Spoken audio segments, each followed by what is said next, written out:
Start recording.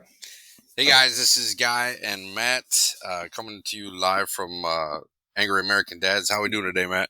Dude, I am doing good. Had a good day of freaking work while not at work. So it was a damn good day. There we go. Yeah. So yeah, we wanted to hit a little bit more. The last podcast we did was on homeschooling, my homeschool journey, and kind of talking about our current state of education. And I thought it'd be good to dig in and give maybe some more insight, some more stats on what can be done, what needs to change, what we think needs to change. The average, the angry American dad, average dad opinion of, it's not. I don't think it's all the teacher's fault. I don't think it's all the parents' fault. I think it's the government gets involved as well. We need to get that out of there. But one thing I wanted to start off with is from what I see, and Matt, I just wanted to chime in that the kids that we deal with at Jets, it's not so much that there's basically no home structure, right? So there's the structure at home is such where if they whine, they get whatever they want. If they whine, it's just annoying, so parents don't discipline them.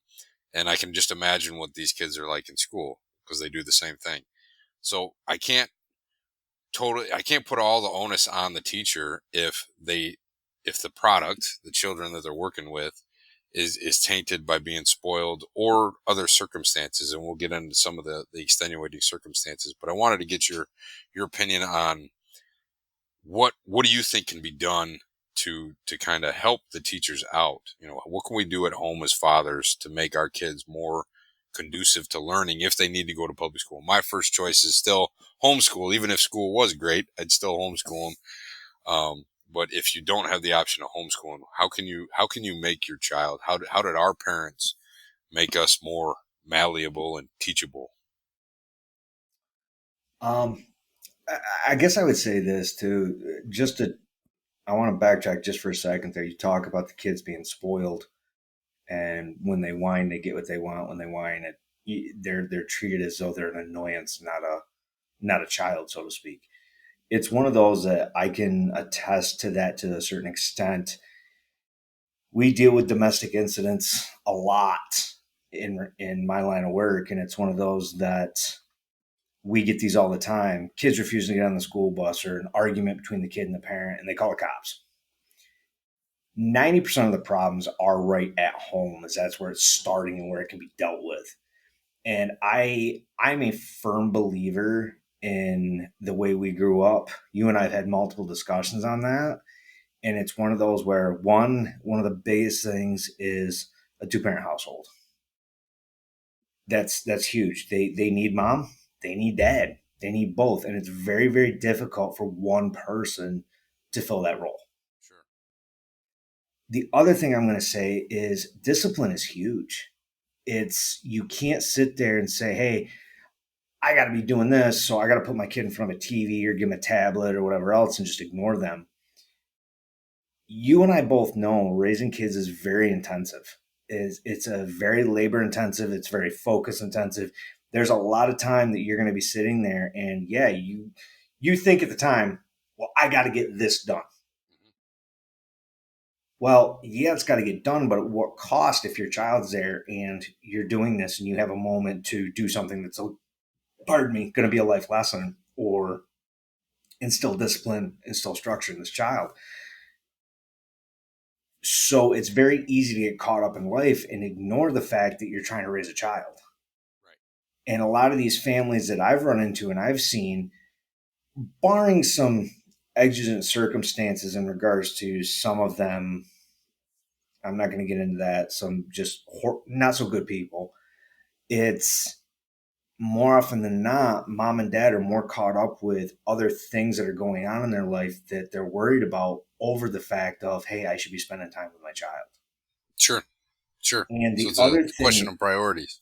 yeah, their priorities, as far as I'm concerned, are a little frigged up. But the other part of it is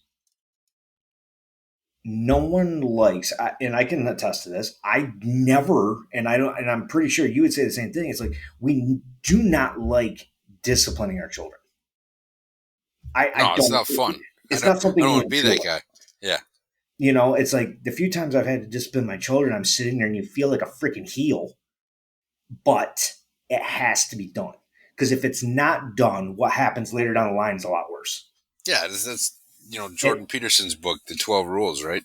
Never yeah, let your children make you do something to make you not like them. yeah. And the thing Yep. about that is like that's one of the biggest problems with these kids. Then when they leave the household and they're going to a school and they're dealing with a teacher who doesn't have the ability to discipline them or control them the way a parent can, then we start having those small problems tend to blossom into these, takes a molehill real quick and turns it into a mountain. For sure. And For sure. it becomes a catastrophe. There's so many of these kids, and once they get to a certain point, then the parents are looking at it later when this kid's 12, 13, 14 to 15 to 18. All of a sudden the parents are going, well, I don't know what happened. I Well, don't know what I happened. do. Yep. You didn't discipline your children when they were younger and say these are the rules, these are the guidelines. Yeah. Do what you're told. It's that simple. And I understand it's not fun. Everybody wants to be their kid's friend. No, you're You're their not. Yeah. parent. We're not And buddies. and the other thing in regards to that, I'm going to tear into a little bit is the single parent households. They feel guilty about what the kid lived through or whatever else, or what the father, the mother that's not there anymore did or whatever else. So they're trying to make up for something. That's how they act. You talk to them about it. No, no, no. That's not what I'm doing. It's not what I'm doing. I can step back and look at it without being emotional, whereas they have a hard time with that. Sure. Guess what? You are trying to make up for. You are trying to, well, I got to do this to make up for the fact that he listened to arguments or got yelled at or did this or that, whatever. It's life. And it's, yeah, I'm not saying what the kid lived through was great. It was probably a crap sandwich.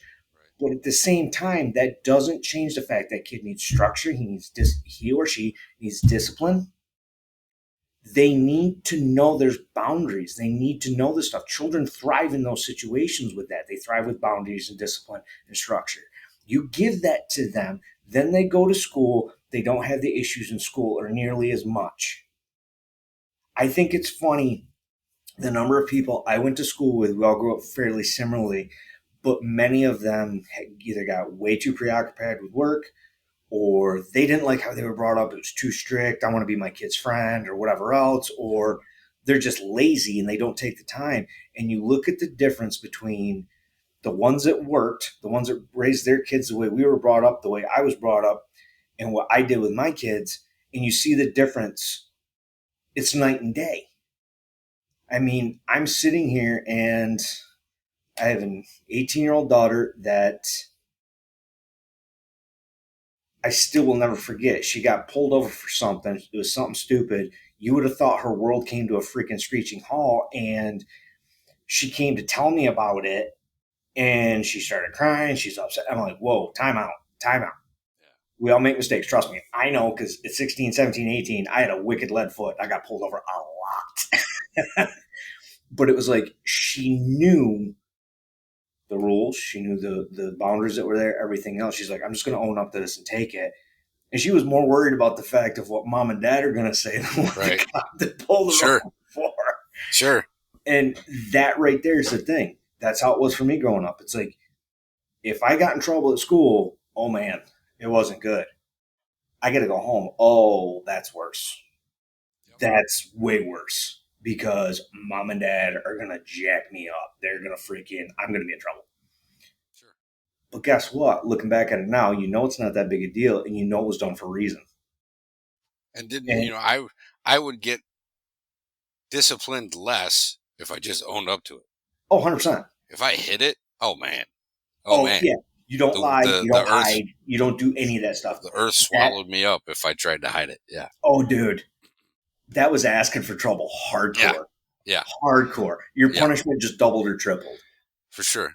So And I it, mean that's I agree with you. I think that's one thing that we have to instill, and we can take it from the Bible, where the fear of the Lord. We mhm. got to we got to reinstill the fear of parents. And people like, oh, you think you're a big man, your kids are scared of you. No, my kids aren't scared of me because I thrive on their fear. My kids fear me because they I want them to be on the straight and narrow so they don't get They hurt fear the themselves. repercussions that you Yes. bring.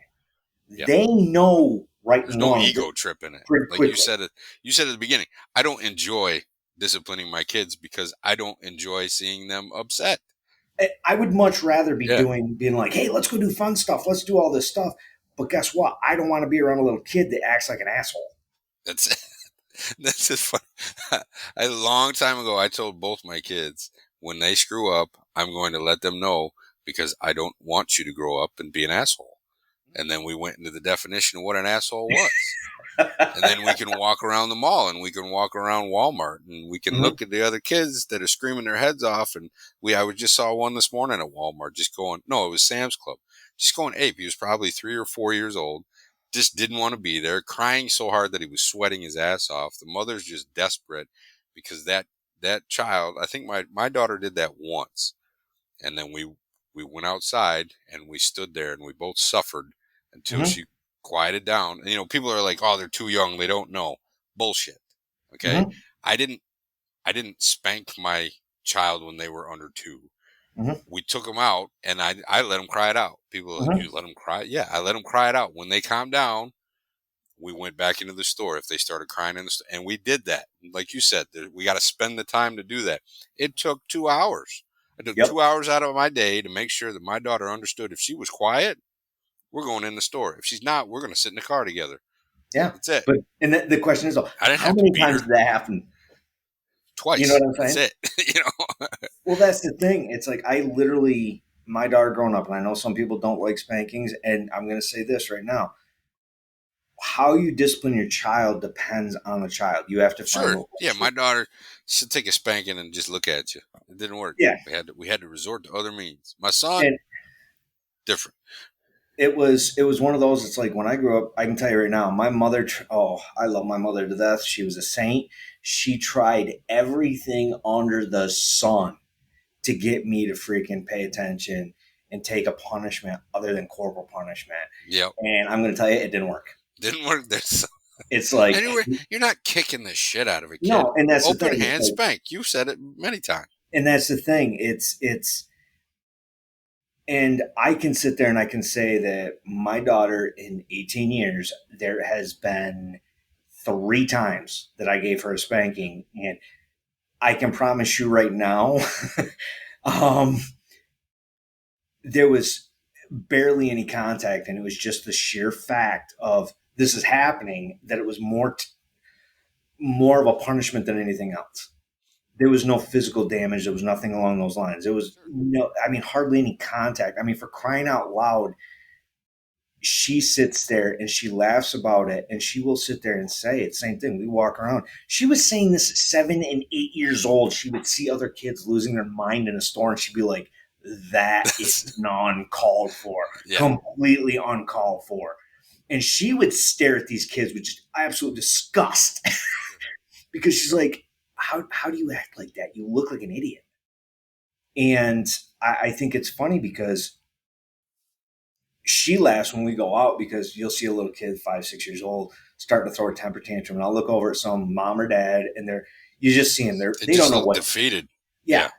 Yeah. And the number of times I've been standing close to it and just turned and I give, as my daughter says, give the dad look. The dad look. Yep. The And stare. you'll watch that little kid look at me for a minute and all of a sudden the kid just goes quiet. Like, uh-oh, this isn't good. And I'm sitting here and I'm laughing because I'm betting $20 this kid has not gotten the dad look from mom Never. or dad. Yep. But that kid recognizes it from a complete stranger that's looking at it. That this is unacceptable. I understand they might not necessarily understand it, but it is something that is, I think, ingrained in them. It's much like animals have instincts. I think people do too, to a certain extent. We are mammals. We have this that happens. I'm sorry. That's just my take on I completely agree with you. We have to train them young, train them so that, and just like you said, it's guardrails. If my child will not behave and is running across the store, not only are they endangering themselves, they're endangering it. everybody else that they're running across. So that's the purpose of the guardrails. And I didn't understand that. You could see it. People who are against the Bible are against rules. They don't Hmm. understand. You really don't understand a whole hell of a lot. And I'll give credit to my parents again. They said you won't understand until you have kids. Okay, I've got kids now. I heard that. Yeah, I've got kids now, and I understand. Oh, okay, this is what you mean by putting guardrails in. We can't exist and coexist peacefully as a society unless we've got rules that everybody understands as common sense. Hmm. And what we have now is the result of everybody saying, "Oh no, we don't need rules. Yeah. They'll find their own way." Well, that is creating a world that we don't want to live in Hmm. because nobody has respect. Nobody's respecting life. That thing we were reading about where kids were running around dicks, just smacking people with bats off the shelves. Yeah. You only get to that point in a society when the rules have gone away. Exactly. Um, I mean, look at so what was going on down in like New York City. You were having a bunch of teenagers running around like punching just people, walking up and freaking cold cocking women, people. Yeah, and yeah. that's the thing. Old people, freaking elderly, and I'm going, what? You have some serious issues if you're doing that. And the problem there, definitely 100%. I don't give a damn what anybody says. Started at home. hmm It hmm was never dealt with there. And And I that's the think, one thing I will say that I have to put this out there. Sorry, sure, no, go for it. but it's the number of times that parents will sit there and they'll say, well, I can't control them. We need police to do it, or we need whoever to do it, or the teachers to do it. No, you need to step the hell up, man up, woman up, whatever you want to call it, and you need to take control of the situation because you've had multiple years prior to that and you've let it go and let it go and let it go. Don't look to somebody else to fix it. And I completely agree with you there. And I heard that before I had my children. And I didn't quite understand it until I had children. And I think, from my perspective at least, what that means to me is who has the will, right? Who has the will to, it's a battle of wills. Your kid's going to scream and cry for as long as they scream and cry. Mm-hmm. And you have to put up with that in the situation. No, for example, when my daughter, she didn't want to be put down. So Oh. we'd put her down and she'd scream, and either my wife or I would pick her up. And then I noticed the pattern. We put her down, she'd Mm-hmm. scream, we'd pick her up, she's like, okay, so now I have to put her down. And this is stuff that I learned as a dad. It wasn't anything that I was taught. So that's kind of why I wanted to bring it up. Some of these parents, they hear us saying, you have to man up, you have to step up. But what exactly does that look like? So, Mm-hmm. this would be an example. If you have a young child and they're fed, they're burped, their diaper's dry, then what they're crying about, and there's no extenuating circumstances where they got a tack in their foot or something, right? The reason they're crying is because they want attention and they haven't verbalized yet. And this, Mm-hmm. I'm not a psychologist. This is the way that I walk through, my two kids. So I'd put my daughter down and I let her cry. Mm-hmm. I'd stare at her and let her cry. And then I left the room. She was in one room, I was in another. I left the room. She continued to cry, but I was outside, and this took about 2 hours. I was outside of the door listening to her cry. As soon as she stopped crying, I went back in and picked her up. Then I put her down again. She started crying. So I left the room again. How many people have that kind of patience, right? I mean, but that's what it takes. See, and that's, dude, you're 100%. And I've stayed with friends with that have kids, and they go through the same thing. Every parent does. We did it. Right. And I still remember because I'd been working a whole bunch of weird shifts, everything else. So I hadn't been home. So every time my daughter would cry as a toddler, my wife went and picked her up. And she couldn't be put down to sleep. She had to fall asleep like with you, and you'd walk her in. And I'm like, no, no, no, no, no. This has got to stop No, it's kind of. because it's not feasible. And it was one of those that I remember that night. It was like 2 or 3 hours of just yelling, screaming, freaking. And there's nothing going on. She is fine. I know people don't like to hear that, but that's the reality of it. And we let her go until she fell asleep, cried herself to sleep. That's amazing. And the thing is the next night, she was starting to talk the next night. And she knew when you say, hey, it's bedtime, hey, it's this, hey, it's dinner time, whatever. She knew those things. So we're sitting there, and I remember got her ready for bed, took her tubby, everything else, got her ready, took her up, laid her down. She started crying. I said, that's too bad. You're going to have to cry yourself to sleep again. Shut the door. We love you. gave her a kiss on the forehead, walked out of the room. She kind of half-hearted, cried a little bit, and then it She's was like, I like, lost. I'm out. wait a minute. That took a lot of effort last night. I don't think Yeah. I want to do that. Yeah. He And fell asleep. Now, mind you, we had a couple of semi-rough starts there. sure, they're going to test you. Yeah. But guess what? After that, never had an issue. And it's funny because I remember talking to my parents about it after, and they laughed because they're like, oh, yeah, we went through that crap with you. Yeah, it's like my parents said the same thing. It's like everybody says the same thing about it, but it's somewhere it wasn't communicated to some of these young couples, that are having kids now. They did, like, every time the child cries, it's like the world has to stop because that child's crying. And I told my wife, I was like, she's fed, she's burped, she's not bleeding, there's nothing sticking in her. Okay. There's nothing wrong with her. She wants And attention. then the And that's problem not that you the see way we now is work. it goes from that to the other extreme where the kid just screams and cries all the time Sure. for everything. Yes. And it's Yeah, because it worked. And then you're dealing with the parents just has no clue what to do. It's that I think part of the problem with our society when it comes to that. Now, there's multiple levels of this, but I'm just going to say this is one thing that made me think about this was you start looking at it, and if you go back to 30s, 40s, and prior, okay, families had multiple kids over an extended period of time. And I think it's funny because after World War II, my grandfather came home and him and his brother had a competition as to who could have more kids. And one had 7, one had 6. I know there's families that got more. Yeah, I guess. Yeah. But anyway, but the ages were so spread out that there was kids in there that helped raise take care of it. Yep.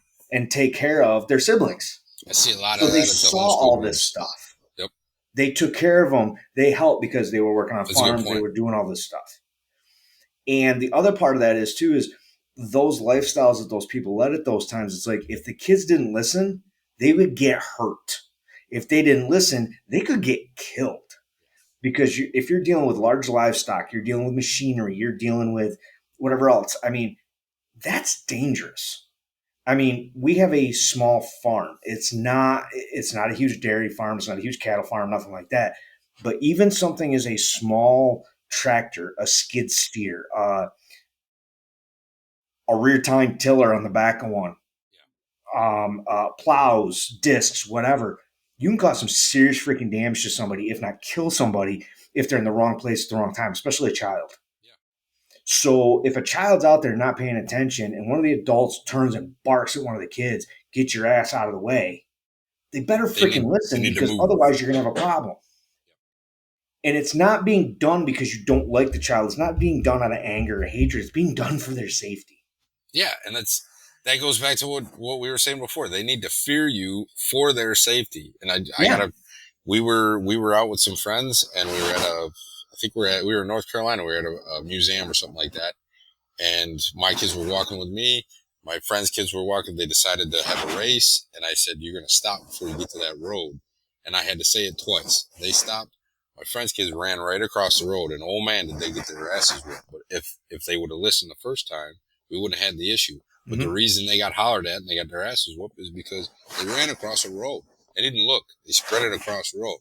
Getting your asses whooped is a hell of a lot better than getting creamed by a car. Than dead. Yeah. So I think that again, it's the fear for their safety. It's not fear because a lot of people get that mixed up with ego. And, you and me, the American white male, we want people to be afraid of us because of our ego. No, it's just safer that way. if there's a fear of man, for sure. Yeah, children don't understand respect. They don't understand, how to earn respect, nothing like that at a very young age. You have to start off, and that's pretty much every animal. If you actually look at like out in the wild, you look at mammals out in the wild. Guess what? Yeah, they get smacked around a little while as they're growing up because it's you got to understand, and if you actually take the time to think about it, it's like growing up, I can tell you, yes, I was scared of repercussions. I was scared of punishment. I was scared of what would happen. Then as you get older and you get a few more brain cells, all of a sudden you realize, wait a minute. This isn't being done out of hatred or anger or just they wish to terrorize me. This is being done for a purpose. And all of a sudden you start to realize this isn't necessarily fear, it's respect. And when you can sit there and as you grow, it's like I sit there now and I look at my parents. I don't fear my parents. I have all the respect in the world for them. Yeah. You know, They it's put up with our asses. oh Jeez. yeah. It, I can imagine putting up with mine. Especially as a teenager. Oh my god, I was an ass. It's it's one of those that it's like you realize that it's yeah, it's no longer fear. It really wasn't truly fear because I know I'm not trying to sound like an ass, but guess what? I know what fear is. I know what it's like to be scared. I know what it's Daily. like to be on the verge of pissing my pants. This isn't good. I'm gonna die. And that's fear. What I had as a kid, yeah, I was scared a little bit. Big whoopty shit. What it amounts to is that morphed into respect because my parents were doing the right things as best they could all the time. Did they make mistakes? Yes, they did. Have I Sure. made mistakes? Oh, hell yeah, I've made a lot of Same here. mistakes. If I could go back and freaking redo a bunch of shit with my children, I would. But hopefully, as we sit and we have conversations about this, which we do now, hopefully they can learn from it. It's, the thing that gets me is we talk about discipline, we talk about all this stuff. And the one thing that gets me, and I think I've mentioned this before, people will look at our daughter and say, "Oh, your daughter's so mature for her age." No, no, she's No. not. No, she's not. She's exactly. She, Yeah. yes, she's exactly where she should be for her age. All these other kids are extremely immature Yeah. Yeah. because the parents have failed to do the right thing. There's a book I just ordered called The Myth of Adolescence. I'm really excited to read that and bring some of that back to this. But I think you're right. You hit it on the head. Back in the 50s, there were more kids. They were doing more jobs. They were doing more jobs earlier. And I don't think one of the goals that I have for my kids is to get them GED qualified or whatever that looks like early, so that they can get on with life. Mm-hmm. I think there's entirely too much time spent in school. And I think, and you and I are trying to bat around solutions, right? Average Mm-hmm. Joe solutions. And, one of the things I was thinking is instead of 5 days a week for 6 or 9 months out of the year for school, make it 4 days a week, all Mm-hmm. week, all year long, Well, here's the why thing do with we get that. out during summer? When do we have summers off? When do we get that stuff off? Yeah. Yeah. Our As lives adults, are constant learning environment and working environment. sure. So you might as well start that early. Might as well start early. Plus, you'll get it done earlier. You get people in the workforce. To Yeah. me, there seems like all kinds of benefits, and you're going to reduce the need for childcare Yeah. because And they're the going to other be in part of this, school. the thing that gets me is you start teaching them responsibility sooner, they start making better decisions faster. Hmm. Oh, And sure.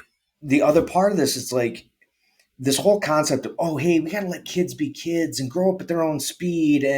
You know, and then you hear the other boys will be boys and the girls, you know No. what? Yeah. No, no, no, no. It's, we talked about this before the show and I'm going to bring it up now. It's like, the punishments I got as a kid and the things I was made to do, the work I was made to do as a kid that I hated, and I referenced going out in the garden and pulling weeds. And I sit here now and I'm like, I enjoy that. I go out, that's what I spend all day today, and that's why I'm drinking as much as I am because I'm severely dehydrated. Yeah, it was a little warm today. But it's like that was the foundation for a lot of the things in my life now. And I look at it now and I realize that wasn't really a punishment. That was a life skill I needed to know, I needed to learn, and I needed to be good at it. And you're not, if you wait and wait and wait, it's harder to teach that. So guess what? These are simple things that can be learned at a very young age. Just because a kid doesn't want to do it, too bad. That's your job as a parent. Sit there and do this and be That's right there alongside of them doing it. Yeah, they may that's you stop hit it and right on the shit, head. but it's You hit like it right they there. see you doing this. Part of the reason you have the work ethic you do, part of the reason I have the work ethic I do is because we saw our fathers, we saw our mothers putting in the time. And what did they do? They put in the time. They crushed it. I know I know what it's like to work 24-hour days. It's not fun. But I can now look at my father and mother and have even more respect for them because I know what they went through. Sure. And I think you hit it right on the head. You got to do it. They did it along. You did it alongside them. I did it alongside my dad. And what I think we should see more of right now is parents, number one, having the willpower to withstand the tantrums so that you can teach the lesson.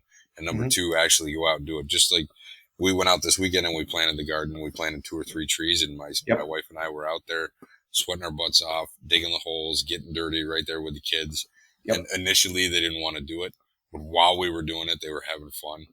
Oh, yeah. Maybe the third or fourth hole for the tree, my daughter wasn't having fun.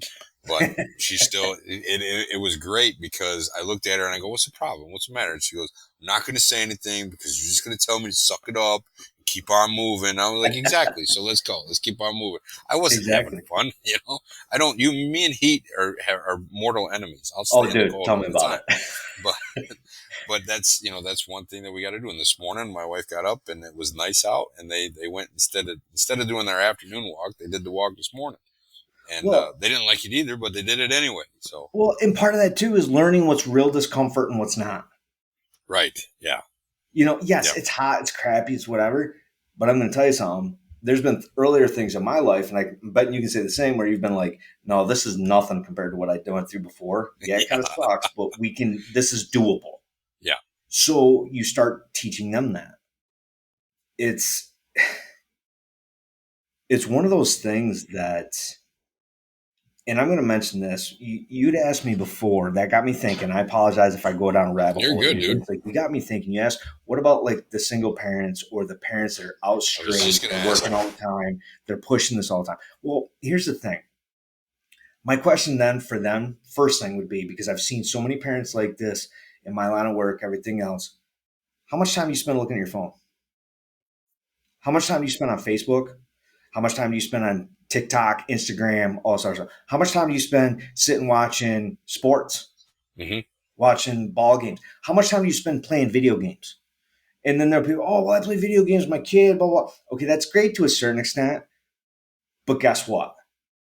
Video games are a really shitty, poor substitute for actually doing For actual physical stuff. stuff with your children.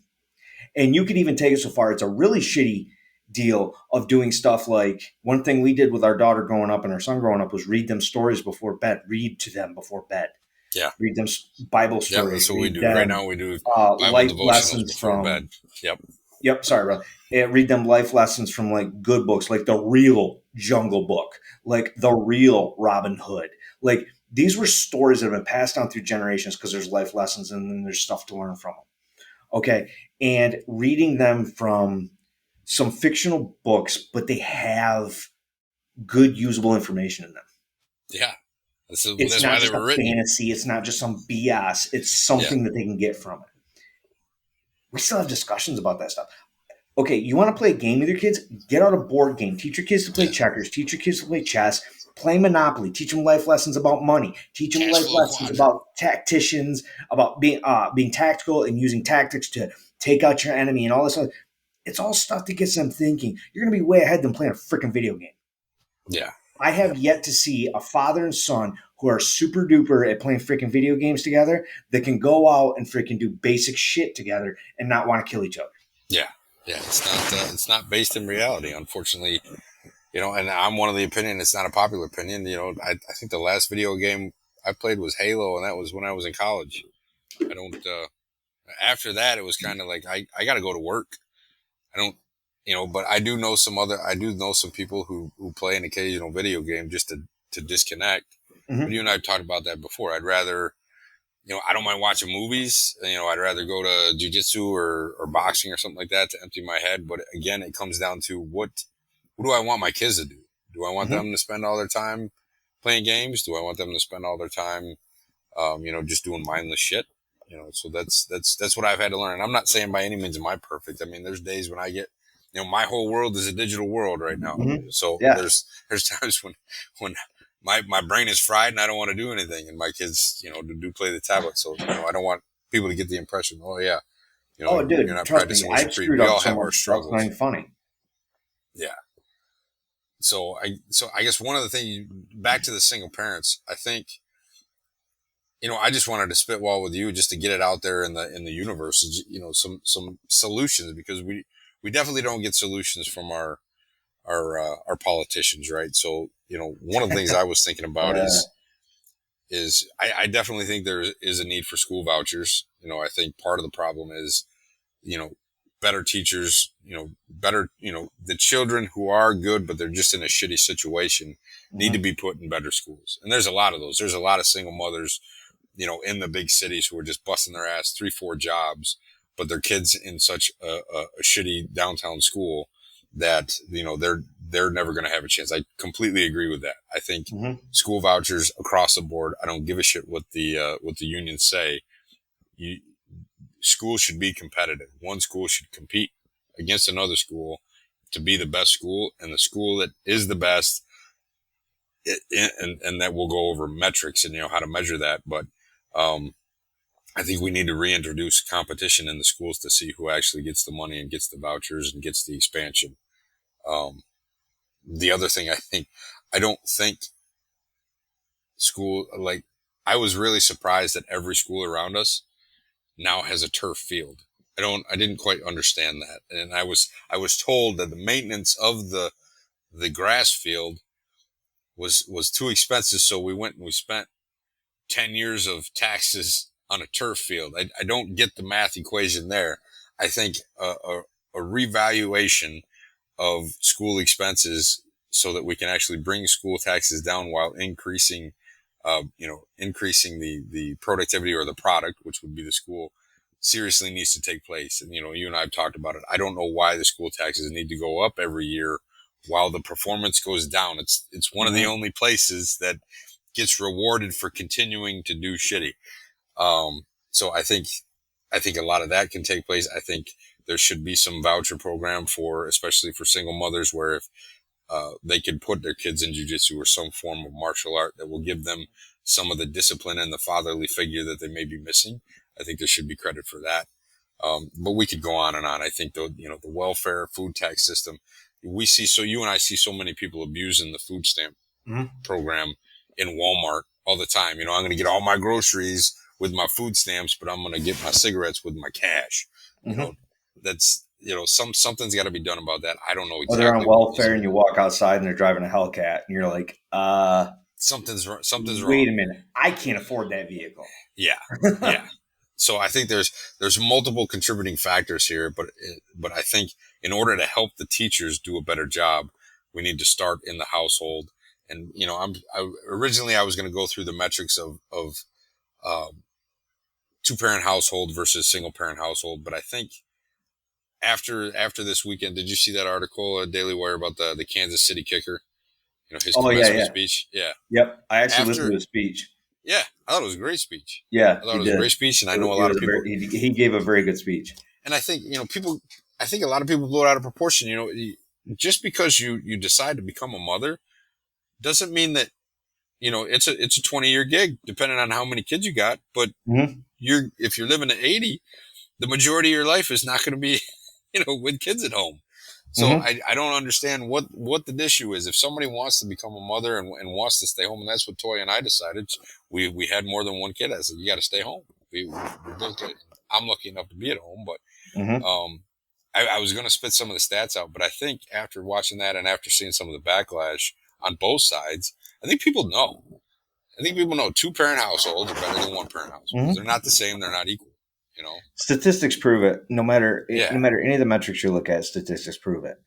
And the other part about that is, I just want to say this: it's if you are devoting the time as a parent, as a dad, as a mom, to really putting the time in and doing everything in your power to take your children and raise them to be the best adults that they can possibly be, and you watch them become successful and get to the point where they are lucky enough to start their own families, you start to realize I didn't even understand it once I had children, even until later. And it was after a discussion with my father, and he sat there and he goes, with all the stuff I've done, he says, I'm the thing I'm proud of is the most is you in your life. And I sat there and I thought about it and I'm trying to figure it out. And my mother's even says very similar statements. And I sat there and I'm like, holy crap, that's a lot to put on my shoulders. Yeah, right. But when I can sit there and one of my favorite pictures we have up on my wall, and it's actually in my daughter's room too, there's a picture of her as this little tiny girl. Like, dude, she barely, like, she's sitting on a horse. My dad's leading her on a horse. And like her legs don't even come off the top of the saddle. Her legs are almost out Just straight, feet like straight up. okay. Yeah. And all you see is from the back. So you see two backs. Dad, Grandpa's leading her around on Bug, and there's another picture where they're coming back around, and she's got the biggest smile on her face. She is just, her face is going to split in two. And I looked at my father, and he's just grinning ear to ear. And he got so much enjoyment out of that. And my grandmother did, or my mother did too.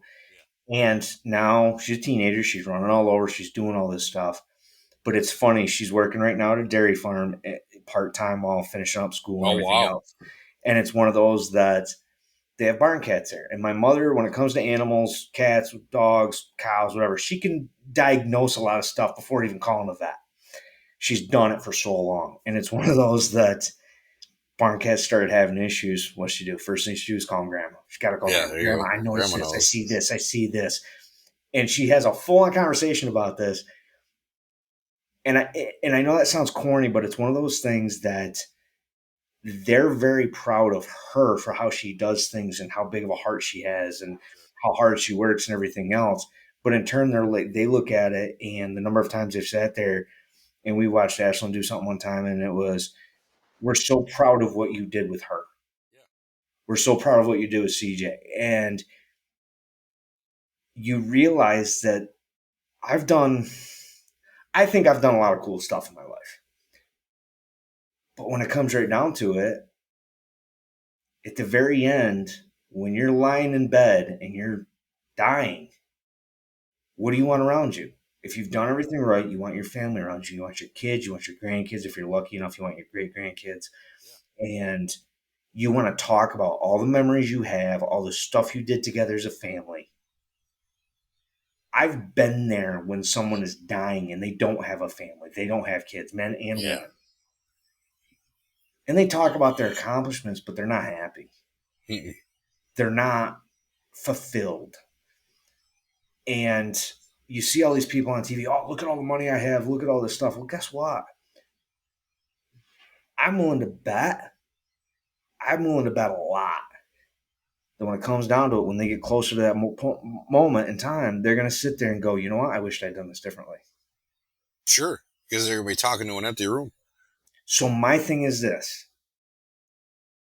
You as a parent, if you can take what you would do 10 minutes on freaking TikTok here and have a conversation with your child, if you can take 10 minutes and say, come on, let's bake cookies, let's bake banana bread, let's That's freaking, it. Simple you stuff. know, let's plant a tree, let's do a small, hey, you know what? Like I mentioned in a gardening video I did, I said, you don't have to have a lot of acreage to grow blueberries if you want. Get the little dwarf blueberries and put them in a freaking pot.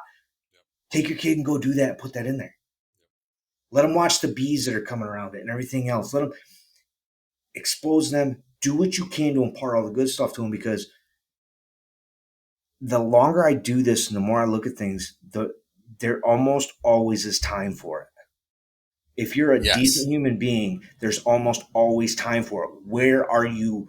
Where can you make time? Yeah. Where are you wasting time? You know, Exactly. So if you're where wasting are you time, you can wasting make time? time there. You could definitely make time. You know, you have time for it. And as a parent, you know, as fathers, we have the obligation. It's not just that we should do it. We have the obligation because if we don't, then our children are going to, they're going to fill that time with bullshit. The older they get, the more time they have, the more bullshit that they're going to get into. So Mm-hmm. it's more, it behooves us that, we spend that time. And one thing I advocate for is learn stuff with your kids. You know, I by no 100%. means don't know everything. So, you know, I was looking for those navigation books from you. Yep. We're going to go out and learn I can read a map, but I've never navigated, you know, in the woods Orienteering with a map. is Orienteering. interesting. Yeah. So we're going to go get lost. Yeah, Right. I'm exactly. going to have the GPS in the back pocket just in case. Shoot me a text if you need it. I'll come and Yeah. try to find you. We're going to go get lost. And then the other, you know, last weekend we planted trees. Yeah. planted the garden from the ground up. I've got other projects like that. I've got soldering kits, for the Yep. kids. And that's just instead of, and that's, it's, I know guys are going to get pissed at me for this. I don't watch football. I don't spend time to watch football. I don't spend time to watch baseball because, I have kids. Maybe if I didn't have kids, I would, but I don't want to watch, well, I'll watch it with my son. Watch what? What's the difference between you playing video games and watching a football game with your Hmm. son? Yeah. Some people call it bonding when they're going to the game. Nobody on that field gives two shits about me. Why do I want to, Yeah. And you're why sitting do I on want to your want to be ass part of talking about something. Okay. Yeah. You might learn some stuff about it, but that? And then what? what else are you doing? Yeah. I mean, guess what? The number of times we've gone back and freaking since we live here, middle of winter, we got trees that have died off, and I'm cutting them down and we're cutting them up into firewood and logs and whatever else. And the kids are out there with us, and it's hard work, but we talk. When the saw's off and we're stacking and doing all this stuff, we're talking. We're talking about You everything in get life. the craziest questions. The Oh, yeah. craziest questions. And then I sit there and I go, man, did I? I'll go back over to my It's like, mom where and did dad's like, that come did from? I ask those kinds of questions? They're like, Right? yeah. I go, oh, okay. So I'm not an Yeah. idiot. Okay, Okay. cool. And, and that's the stuff they're going to remember. They're not going to remember. I don't remember any games, watching as I was a kid, any football Yeah. games or anything like that. I don't remember I that. remember stacking hay with my dad and talking. I remember parging, parging the Oh, basement walls, God, I hate yeah.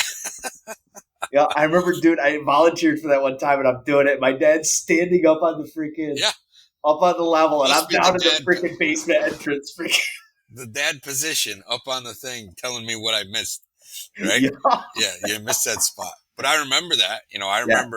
I remember my dad throwing fly balls, in his suit. He came home from work and in his suit, he threw fly balls out and, Yep. taught me because he was a hell of a baseball player. So that's one thing I always wanted to try and be was a good baseball player because dad had the clips of what he did, but Nice. that gene skipped me. I think my son got it. I didn't get that. But that's until I actually had kids and saw the effects of not doing that stuff with them. Um, I didn't realize how important it was, and Hmm. and just go do stuff. It doesn't have Yeah. to be crazy, like, and it's not spending money either. It's, I used to think that I would have to plan out the day, put aside a bunch of money, and we got to go to the mall, we got to do this, or we got to go to a theme park, or we do this. And what I'm finding now is it's just simple shit. Just go for, Hmm. my son and I will go for, a couple mile walk, Yep. maybe 3 mile walk, have all kinds of conversation while we're building up to, climb a couple mountains this year. But, Yep. I didn't put stock in it until I actually did it and compared results. So Yeah. if anybody's listening, just do stuff. It Yeah. doesn't have to be crazy. Just do stuff, go And for a ride, it's like the stuff I said that I didn't like, going out and pulling weeds, talking to my mom for hours. Yeah. My Yep. dad would come out and do it once in a while. And then the other times when my father had to work on a project or something in the wood shop, and he would start explaining it to me as he's doing it. And yeah, I couldn't necessarily participate because of some of the power tools or whatever, at whatever age. But then as I started getting older, it was, here, come here. I want you to do this, and this is what you have to do, and this is why. And I still remember a lot of those conversations. And dude, I was young for some of them. And, sitting there and, Dad, why are you doing this? Well, there's this reason. This is what goes on. And, I ask him later, I'm like, you had to get frustrated with some of the times I just pestered you and pestered you and pestered you. And he's like, oh, yeah, it gets frustrating. But he goes, looking back at it now, he goes, I do it all over again. Sure. And yeah, I get it. I get it. It's Yeah, the time it's short too. oh, All these dude, people upset. holy Well, the frig, is wife's it giving up short? their career. Man, 20 years ain't much, man. No, 20 years is not a long no, and time. screw the career, screw all the other stuff. If I could go back and have all that time with my kids and do something different than what I'm doing now, if I could have done something that would allow me more time with my children, I would have done it any day of the week, any day of the freaking week, pretty much no matter what the cost it was to me. It's, it is, I mean, yesterday I was hauling freaking dirt and the song came on, and it's one of those, it's a song by Brooks and Dunn, and it features Reba McEntire, and it's Cowgirls Don't Cry. Oh yeah. And my daughter and I have danced to that numerous times at various weddings and everything else. Oh man. And I have a feeling someday it'll get played again and we'll dance again. Yeah. And I realize it's like, holy fuck, that is way sooner Oh yeah. than it should be, the possibility. Yeah. Because she does think more of a traditional way. Yes, she wants to have a job. Yes, she wants to have a career. But she wants a family. Right. She wants a good husband. She wants somebody that freaking, she looks at it and says, okay, my dad could do these things. My grandfathers could do these things. That's the kind of man that I want, is some variation of this. Yeah. I want them to look at people lacking skills and say, "What's wrong with you?" Yeah. That's not what I want. And You that's know, she expects problem solvers. She expects strength. She expects, you know, leadership. so my wife says I got a white man that can fix shit. Well, dude, I look at it like this. It's like I am not a contractor. You know that as well as anybody. Not too But it bad. makes me laugh because I sat there when we had our house fire, and I remember telling you this. I'm going to have it done by this freaking date, and everybody was like, "That's impossible. You're not going to have it done." I remember my father and I looking at each other and going, "Okay, watch this shit." Yeah, it's like me and Phil were looking at each other. I was like, "Who's doubting you? You don't know these guys. They're Yeah, yeah, and that's machines." the thing. You and Phil were like, "Oh, dude, just don't get in their way. I Just was like, don't get in their way." I was like, just move, part the ways, let them through. And we were But I just, mean, what do you need, guys? What do we need to throw at you so you can put it up? oh, and that was it. You know, when we asked for help, you guys were there. You, Phil, Glenn, But it was amazing to Trevor, watch. It was amazing and to watch you two just hammer away at it, nothing getting in your way, especially with all the bullshit you had to go through in order to oh, get everything. But just, when you put your mind to it, it was well, that was textbook. It was that textbook. was the It thing. was And the freaking thing that awesome. gets me is, and that was where it came from. What I said about my daughter. It's like she even sat there and she's like, she didn't say this to me. I wish she had. I would have kind of been very proud of it, but I am still proud of it. She said it to her mother. She's like, "There's not much that's going to stop Dad or Grandpa." And she kind of thought about it for a little bit, and apparently, one of her next comments was along the line of, "I want to find a husband that can do that." Yeah. Hey, we And I want to be the sat there and example I of that. went, if that's the only thing that I can walk away with and say that's what I did when it came to her growing up, then I think I did pretty goddamn Yeah. well. Yeah. You set the standard. You Well, set the that's the standard. thing. I constantly say it. You and I have had this conversation. I'm hoping and praying she finds my replacement. Sure. I hope she finds someone that can work twice as hard as I can, who is twice as strong as I am, who is twice as smart, three times as smart as I am, because I'm dumb, and someone that is can always take care of her, defend her, provide for her, and love her more than anything else on this planet until they have children, Yeah. and then love her as much as they love their children, if not more, or love their children more. Yeah, I butchered that up. Um, I got because yeah, to a certain extent, you do love your children more. It's one of those that, God forbid, something happened, we were ever put in this situation. I'm going to sit there and save the children before I save my wife because they're the next generation. you. And that's, you know, That may sound freaked my, up to people, no, but man. my wife and It's I have my had wife that and I have discussion. had that conversation. Given the choice, we've had that conversation. Given the choice between her and the kids, or me and the kids, she is to choose the children. Mm-hmm. And that's the other thing. Period. If it's a if it's a perfect crappy situation, she's going to take the kids and go, and I'm going to deal with the problem. And that's, yeah, exactly. And that's pre-planned. It's funny. We were just having this conversation last night because my son had a question about it, and we kind of went into that scenario. It's not my place. It's not my place to save everybody around me. It's my job to save my family first. And if I Mm-hmm. can help others, I will. But my Yeah. job is to get them out. And if it Yep. entails my wife taking the kids and running while I'm providing cover, then that's what's going to happen. So, I think, Oh, 100%. And I think that's, that conversation needs to be had for sure. yeah, definitely. There's too many unknowns in the world today, and there's too many, what's the term? There's way too many threats walking around the world today that we've allowed to become, and we've allowed ourselves as a society to become way too complacent with. Yeah. Yeah. We're not, situational awareness is out the window, zombie Oh, phones, 100%. all that stuff. It's just, that's a whole nother podcast. Yeah. Oh, Jesus, yes. Anyway, So yeah, I mean, just to sum up, I wanted to go a little bit on, at the parents and just say, listen, your teacher's life will be easier to teach your children if you can't homeschool, and you still have to still are relying on the school system. Make your teacher's life easier by holding your children accountable. And when the teacher calls and says that your child is acting up, my opinion, first get the child's side, just because you want to build some trust with your child, but ultimately back the teacher up if it's required. Put in those guardrails so that your children go to school and they're not assholes, because Mhm. the teachers, it's you can't. I don't care who you are. You can't deal with 27 little assholes. It's just, No, no matter how good you are, no matter how well you're paid, you're not going to teach. You're not going to be able to handle that. And no, and then 100%. I think use your votes. Vote for sensible. I just be sensible about voting for school board members. Be voting for school budgets. I was talking to my sister was talking about the local school budget and why you should vote for it, because they got a bunch of good stuff in there. And I'm like, they haven't been responsible with any other budget. Mhm. Until everybody steps up and says no on every single budget, until we get some sensible spending, We got to which get these doesn't teachers mean unions to spend every back the year. hell up. Yeah. And, the unions had their place, man. I completely agreed with unions back in the day, but now most people going into a job, hopefully, let's stick with teachers. If you're going to be a teacher, there's a chance that you can read and write and reason. You Hmm. should be negotiating your own damn contract. Hmm. Negotiate your own damn contract. Don't this collective bargaining BS, this tenure BS. Hmm. And that's, I don't want to get off on a soapbox, Yeah, but tenure is I've, one of I've my had it. biggest freaking pet peeves. What's the difference between tenure and staying in Congress for 80 years? I mean, give me a Yeah. break.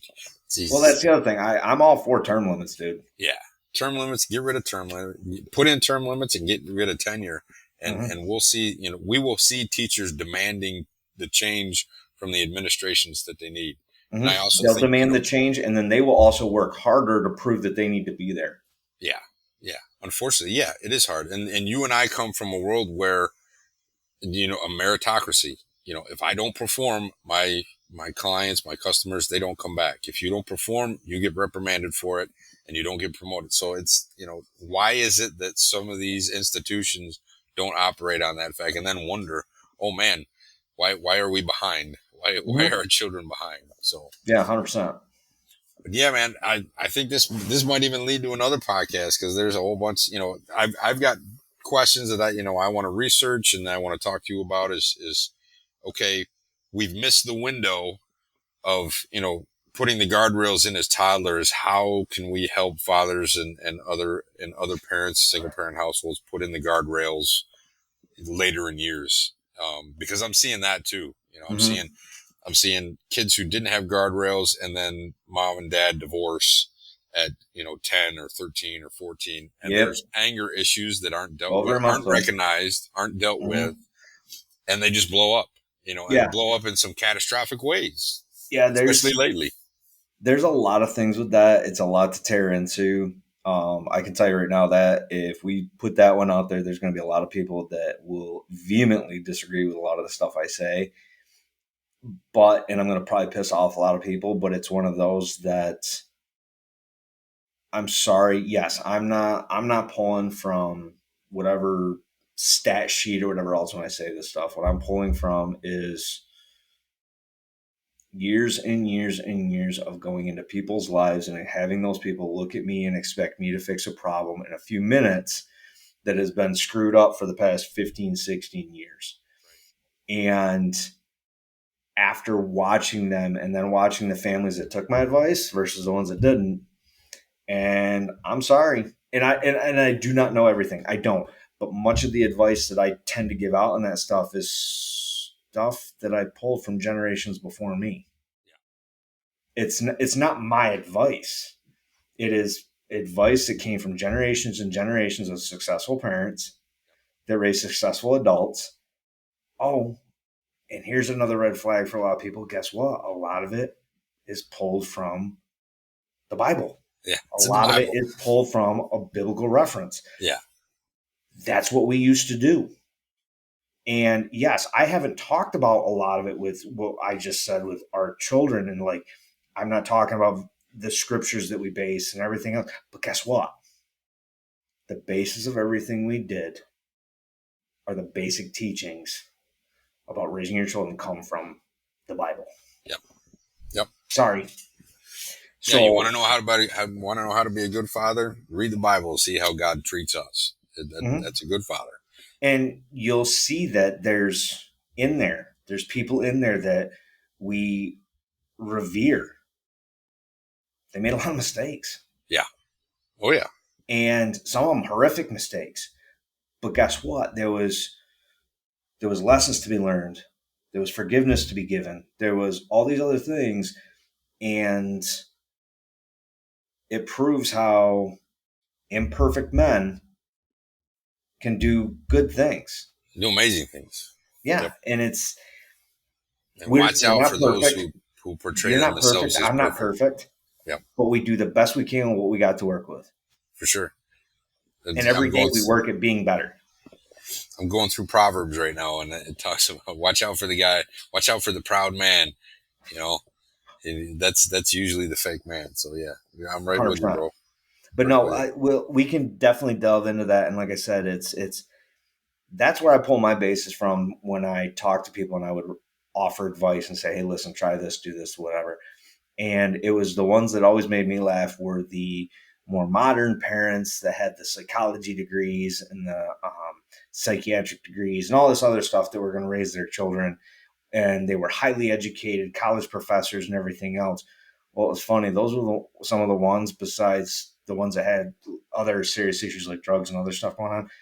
It was those really highly educated ones that we spent a lot of time at Yeah. Yep. because they refused to do what was necessary to raise their kids.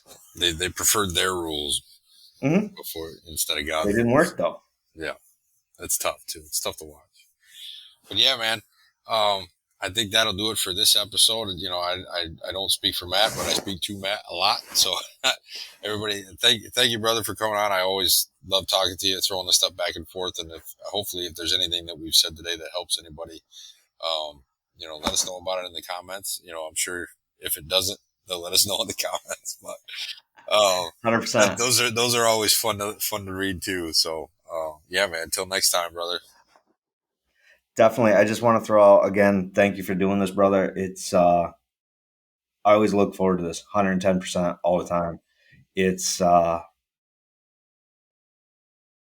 this is something that I would almost say is kind of therapeutic to a certain extent, but it's one of those that I really hope, even if it's just one person gets something out of this, it's a good thing. And as much as I am not a people person, it's one of those I really truly want to see people succeed because we live in an amazing country.